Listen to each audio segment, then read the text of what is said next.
అలా మొదలై disco king అనే సినిమా టిఎల్వి ప్రసాద్ డైరెక్షన్లో వచ్చింది ఆ సినిమా. అది తులసి హీరోయిన్ దానిలో. దానికి ముందు సాహసమే జీవితం అని చెప్పి ఒక సినిమా, పి వాసు డైరెక్టర్ ఆ సినిమాకి. వాసు పీతాంబరం గారు అబ్బాయి. పీతాంబరం గారు ఎన్టీఆర్కి పర్సనల్ మేకప్ మ్యాన్, అలాగే ప్రొడ్యూసర్ కూడా.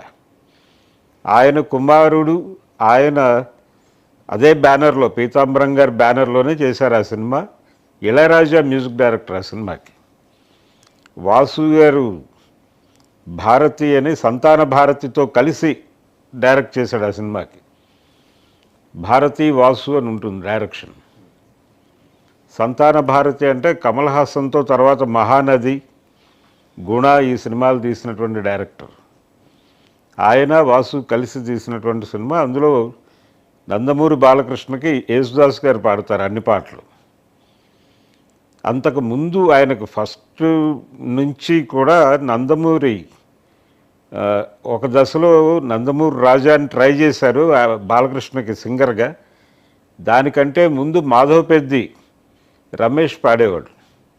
వాళ్ళిద్దరు వాయిస్ దాదాపు ఒకటిగానే ఉండేది. నందమూరి రాజాది కావచ్చు, లేకపోతే మాధవ్ పెద్ది రమేష్ది కావచ్చు, వాళ్ళ వాయిస్ ఒకేలా ఉండేది. బాలకృష్ణకి చాలా యాప్ట్గా ఉండేది. దాంతో ఎక్కువ అలా కొనసాగి యేసుదాస్ పాడాడు. అక్కడి నుంచి ఎస్పి బాలసుబ్రహ్మణ్యం గారు వచ్చేసాడు డిస్కో కింగ్ నుంచి. అలా మొదలై మొదటి హిట్ సినిమా ఆయనకి ఇచ్చింది సుడి గోపాల్ రెడ్డి గారు. మంగమ్మ గారి మనవడు సినిమా. ఎస్ గోపాల్ రెడ్డి అంటారు ఆయన్ని, నెల్లూరు.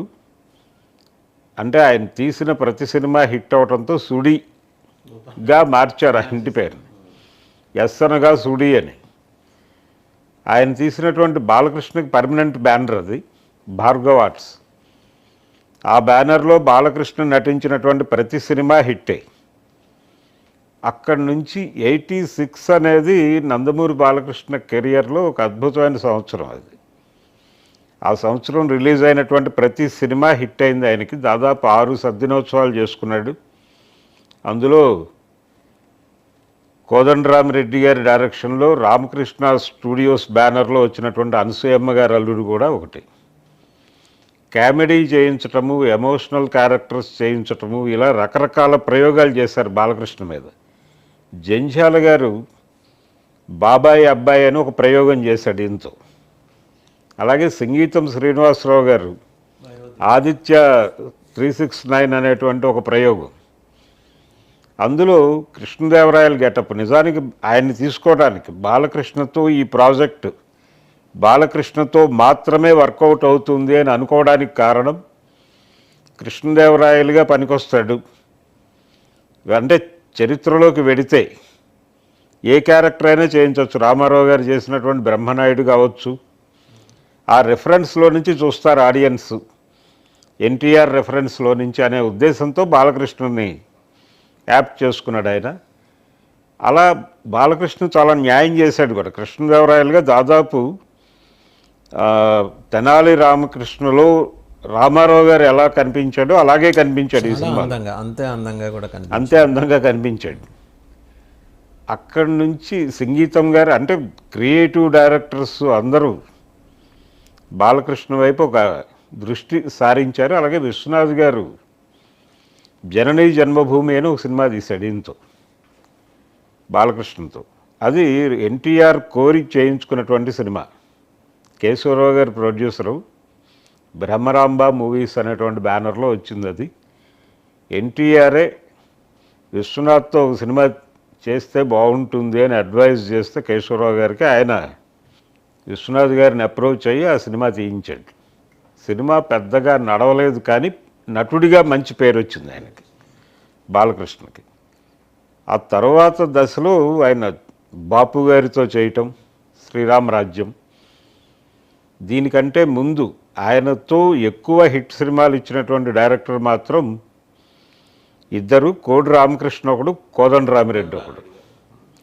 కోడి రామకృష్ణ భార్గవ్ ఆర్ట్స్లో వచ్చినటువంటి సినిమాలన్నిటికీ ఆయనే ముద్దుల మేనల్లుడు చాలా సెన్సేషనల్ హిట్ వాళ్ళ కాంబినేషన్లో. బాలగోపాలుడు, ఇలా రకరకాల సినిమాలు చేశారు వాళ్ళు. అన్ని సినిమాలు చాలా పెద్ద విజయాలు సాధించినాయి భార్గవ ఆర్ట్స్లో. విజయ ప్రొడక్షన్స్ ఎన్టీఆర్ గారి మాతృ సంస్థ. అది విశ్వనాథరెడ్డి గారు తిరిగి సినిమాలు తీయాలి అనే కార్యక్రమం మొదలుపెట్టినప్పుడు ఎన్టీ రామారావు గారి అబ్బాయితోనే చేయాలి అని అనుకున్నాడు ఆయన. ఎందుకంటే ఆ బ్యానర్కి ఒక విలువని, అంటే వరుస విజయాలని అందించినటువంటి హీరో ఎన్టీఆర్. ఎన్టీఆర్ కొడుకుతోనే చేయాలి అనే ఉద్దేశంతో భైరవ ద్వీపం అనే సినిమా తీశారు, సంగీతం గారి డైరెక్షన్. ఈయన కేవీ రెడ్డి గారి శిష్యుడు కాబట్టి ఆయనకు అప్పచెప్పారు ఆ బాధ్యత. ఆ సినిమా జానపదాలు, అప్పటికి జానపదాల చరిత్ర అయిపోయి చాలా కాలం అయిపోయింది. మళ్ళీ జానపదం చూస్తారా చూడరా అనేది ఓ సందేహం. అయినప్పటికీ మనం పాతాళ భైరవులు అంటే ఒక జానపదం చేయాలి అనుకున్నారు, చేశారు.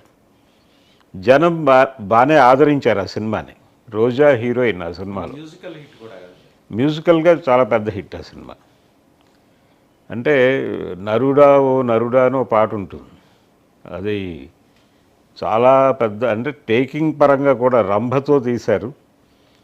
టేకింగ్ పరంగా కూడా ఆడియన్స్ మీద ఒక అద్భుతమైనటువంటి ముద్ర వేసినటువంటి పాట అది. అక్కడ నుంచి అంటే బాలకృష్ణ ఒక రకంగా డైరెక్టర్స్ ఆర్టిస్ట్.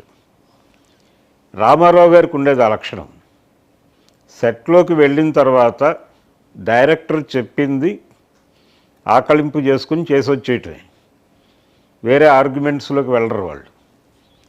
బాలకృష్ణ కూడా అంతే. వన్స్ ప్రాజెక్ట్ ఓకే చెప్పిన తర్వాత సెట్లోకి వెళ్ళి డైరెక్టర్ ఏది చెప్తే అది చేసి వచ్చేయటమే.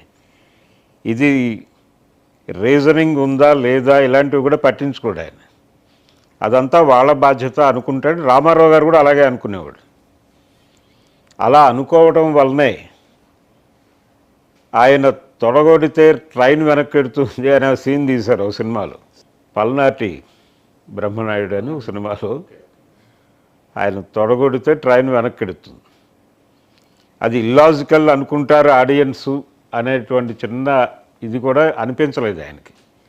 అంటే డైరెక్టర్ని అడిగాడు ఆయన. But that was a big hit కదండి.